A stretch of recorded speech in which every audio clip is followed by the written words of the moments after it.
we have some crazy AI news. This is amazing. I'm finally far enough away from my camera. I can use my arms to their full extent. If you guys are watching on YouTube, thank you, or Spotify, the video is getting an upgrade over here. So yeah, make sure to subscribe on YouTube to AI Applied, or check it out on Spotify. If you most of us, I think our listeners are on Apple Podcasts. That's cool too. Fun fact for you today, Connor, and I know we're going to get into everything happening with Google I/O because you were there in person. It was amazing. Fun fact for you, I saw a clip of Steve Jobs today talking about podcasts. I didn't realize he pretty much is like the father of podcasts. I thought this was like a feature that he added. I didn't realize the pod and podcast was for iPod. So it was like iPod broadcast.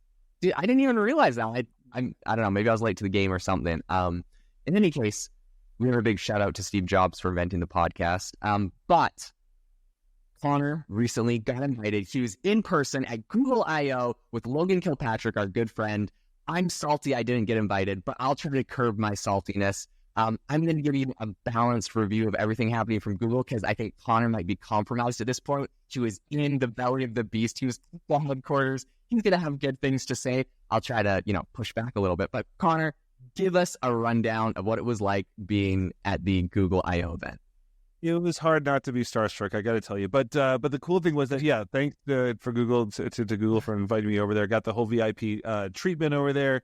We had our own place, everything like that. First of all, guys, I'd never been to Google I/O before, so I didn't know what to expect. It's just this massive kind of like outdoor festival. It's just wild. Everywhere you look at Google, it's like free food, everything like that. I know we're diving into it. I just want to kind of give you a taste. The other cool celebrity thing is that like all these big YouTubers, podcasters you listen to, we were all like sitting in the same row. It was just awesome to sort of see everybody. Anyway, so Google I/O was wild. Google I/O, I think, was also different because I'll just sort of cut to one of the things at the end. They're like, hey, I know you guys were probably counting how many times we said AI. Sundar Pichai was like, and they had AI counting that. And so it was 121.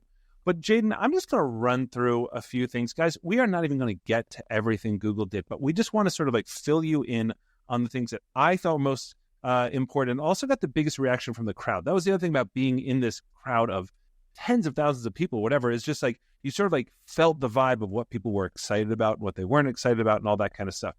So here's sort of like in no particular order here, but the cool thing is like one of the really big things was this thing, Project Astra. Right now, one of the things we bash OpenAI a little bit for their weird naming conventions. Google, there's no rhyme or reason to these naming conventions, but that's okay. I'll give them a pass on this. Google Astra was essentially, you may have seen it already, check out Twitter or whatever, people walking around with a phone sort of saying like, hey, what's this? And it's like, there's a speaker on the screen and they like literally just like circle the tweeter. It's like, oh, that's a tweeter. They kind of like scroll past the desk. Like, what's happening here? They go to the laptop. It's like, what's happening in this code? Is there anything wrong? And then they walk to the window. What neighborhood do you think I'm in? And it was really nailing it. Now, Sundar Pichai had a kind of a funny thing, which was he's like, this was all real time, taken one shot, because Jaden, you and I have kind of crushed Google before and everybody has, for demos that are not real demos. So this was not a live demo, but I'll tell you, it was really cool. It was one of these things where... Was it like a live demo or it just had been done at one take? Great point. Obviously a cherry-picked demo. But here's the other thing I just want to kind of say on this, and I want your reaction on this one in particular, Jaden, because like, and then at some point, like somebody put on glasses and started doing, even though they had made no mention of glasses, it was very, very odd and very cool as well. But I will just say in their defense a little bit, like clearly it worked like this, but also in their defense, we got sort of this private backstage kind of thing where we actually got to try Astra. And it was pretty cool. It wasn't all together yet, but I took a little video. I put it on Twitter about this too. I'm just like drawing and talking to it and sort of saying like, hey, what do you think is going on? And all that kind of stuff. But when you hear that, Jaden, this Project Astra, that's number one. How does that grab you? Yeah, no, I mean, I think it's amazing. I think very similar to what we're seeing with OpenAI's new updates, right? Yeah, right. So because I think it's one of these things where they're both trying to do the same thing, which is like, how do you have this companion that can see and hear and emote, right? Yeah, so I think they're doing the same thing with the video. I'm curious what their GPUs and backend they're using for that, because OpenAI was saying like theirs is enabled by the newest NVIDIA. I wonder if Google's got in on that too, or kind of how that goes. But yeah, I mean, I think it's amazing. It sounds like Google has some cool features, right? When you start talking about like drawing on the screen, doing those annotations, I think that's interesting. But like, neck and neck with what OpenAI is going to be doing. The big question I have, which I'm not sure if you have any feedback on it, is what is the launch when are we actually planning on rolling this out? Is this something that's going to happen in 6 months, a year, or is this something that is live now? When is Project Astra actually going to be in the hands of consumers? So many different timelines, Jaden, to be honest.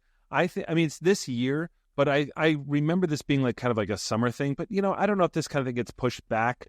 I'll say that OpenAI is definitely ahead on this because OpenAI was doing live demos and Google was not yet on this front. Mm-hmm. And in terms of kind of like behind the scenes, it sort of dovetails into this other thing, which I wasn't even going to talk about because there's so much to talk about.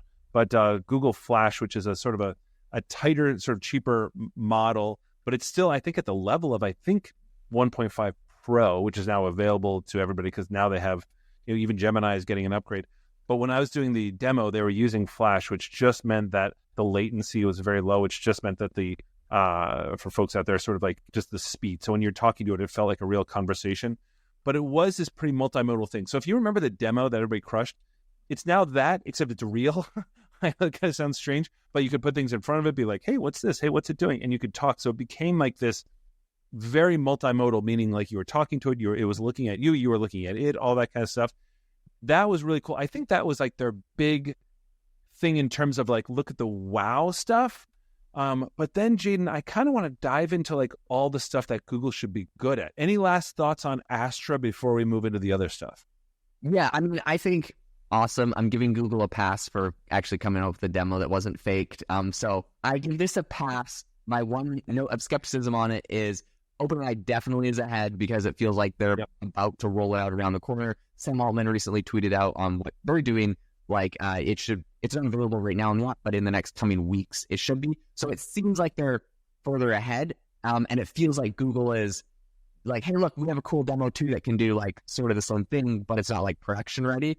And maybe Google has a higher standards, right? Like they got to hit. I don't actually know if that's the case. I think they might just be a little bit behind, but I'm happy that there's more than one horse in this race. I would hate to see OpenAI or Google completely take this away. I think this is really healthy to have both these companies because now they're pushing each other. And for me as a consumer, I'm stoked because it's like OpenAI is like, oh crap, we gotta go faster. And Google's like, oh crap, we gotta go faster. Like if it wasn't for OpenAI, there's no way Google would be innovating at this insane level. And so it's fun to see this little startup pushing this $1 trillion behemoth to like, what are your limits? Oh, like, guess what? If you don't push yourself to your limits, we're going to kill you. Like Google search is done. Your revenue is done. You're dead.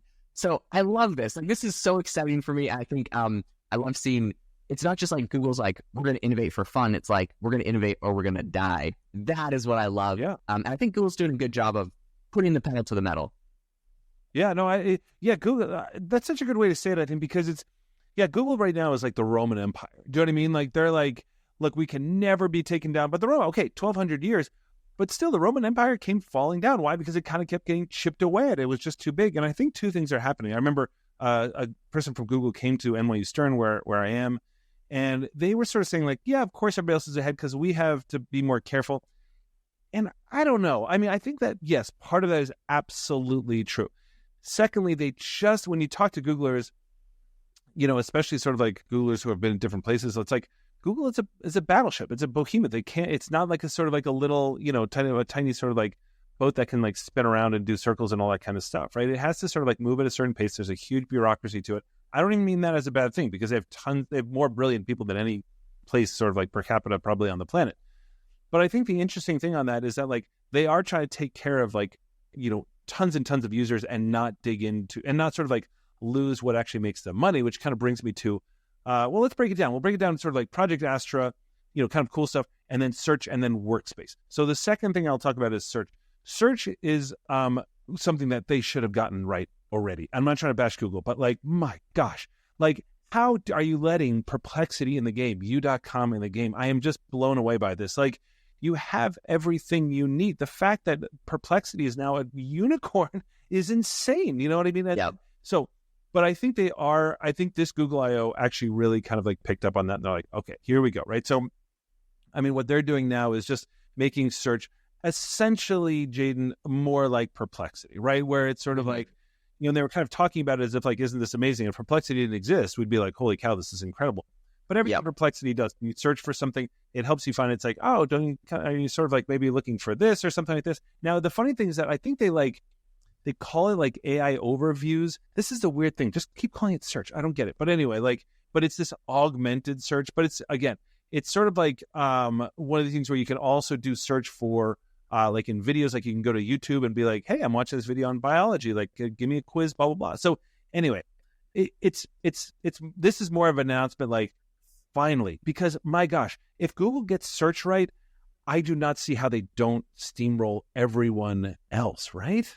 Yeah, I think as soon as Perplexity started picking up steam, they should have immediately cloned them and then just like, that's Google search now. Like, I think the writing's on the wall. But again, every day that they delay is another, $100 million that they make from ad revenue. So it's really kind of wild to see like this incentive structure where Google like doesn't want to innovate or change anything because they lose money, and every day earlier that they do. So it's like pretty much as soon as the critical mass of a competitor forces them to do it, like they'll do it. There's probably like a bell curve and a mathematical formula that they could be following for when they like release the stuff. It's not groundbreaking. It's obvious. The technologies exists. Like it's other companies are doing it and being successful. They're billion-dollar Perplexity, but like, so it's like obvious and it's there, but it's just like pulling their teeth to get them to do it. They will do it eventually. But I think for that reason, there's always going to be a space in the market for U.com and Perplexity, and it's somewhere between,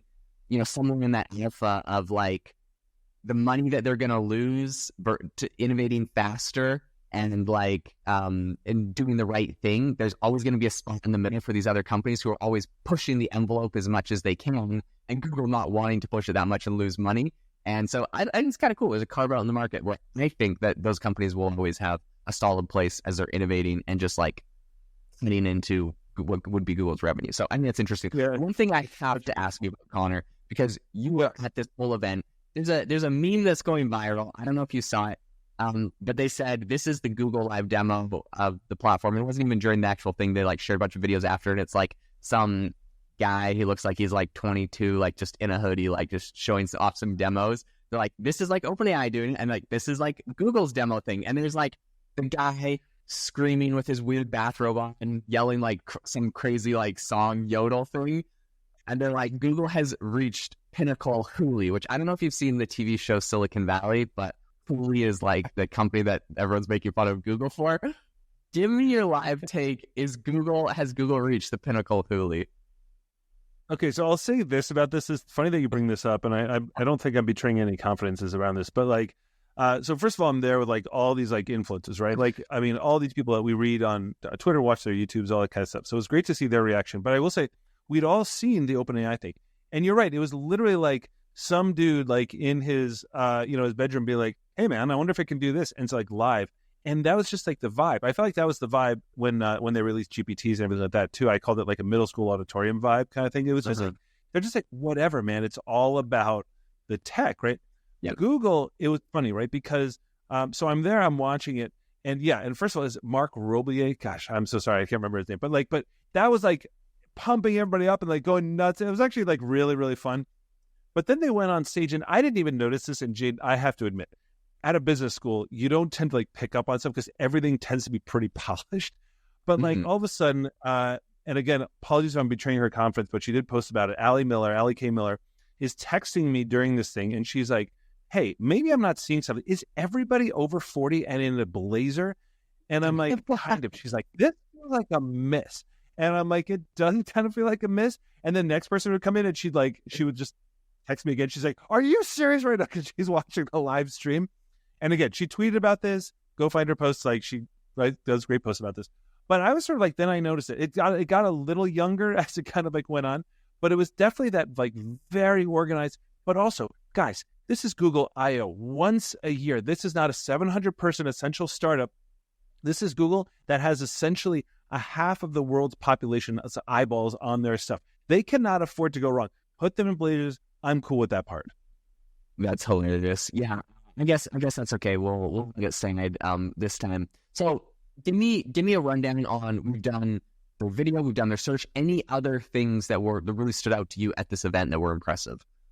Yeah, I think the big thing, and this is probably a topic for another podcast, Jaden, but like is like the workspace, right? They're starting to integrate everything into Gmail, into Docs, into Sheets, all that kind of stuff, into Meet. It's just getting better. Gemini is getting better. It's powering all these things. They now have like an AI assistant. There was like this remember Clippy back in the day? Now there's like Chip, obviously much better. just like cool things like Google Photos. Now it's just a better search through Google Photos. They did this cool demo where it was like, hey, find my license plate. Do you know what I mean? Like where it could just do that just like better. And so maybe we say that for another podcast because there's so much around like just what does this mean for Google as a company? Forget AI for a second. Just what does it mean for Google? The only other thing I just want to mention here before we sort of like get out of here is the video. So they have a Sora competitor now called Veo. I will say, well, there's some stuff I can't say here, but I'll just say that I've seen it and we've seen it live and I've seen it a little more and it's really good. I don't think it's Sora yet, but then again, look, if we're going to be fair to one, we got to be fair to both, right? Sora also cherry clipped its thing. 100%. And, yeah. And I have seen, and Google did as well. I don't think I'm allowed to say that I saw some things that were not cherry picked. It's good, man. It is good. And so that's the other huge thing that they'll obviously be slowly rolling that. That is not available to the public, just like Sora is not. But that's the other thing. But Jaden, I know that you love the video stuff, so I know that you're going to be obsessed with that one too. Yep. I love that. And I think that's super fair as far as Sora goes. I have zero allegiance to Sora. It looks cool, but we haven't seen anything live. And it's just, they send videos from somewhere in headquarters that could be 1,000 videos and a cherry picked one. So I'm not going to do anyone any favors on them. I'm stoked to see how that goes. It could be impressive. So yeah, it could be exciting stuff. If you enjoyed the episode today, learning about what Google has going on, it would mean the world to us if you could leave us a review. We love hearing from you. We love your reviews. On Apple Podcasts or on Spotify, you got to hit the About tab, and then you can drop some reviews, drop a star, or subscribe over on YouTube if you're watching this on YouTube over on AI Applied. Thanks so much, and we hope that you all have an amazing rest of your day.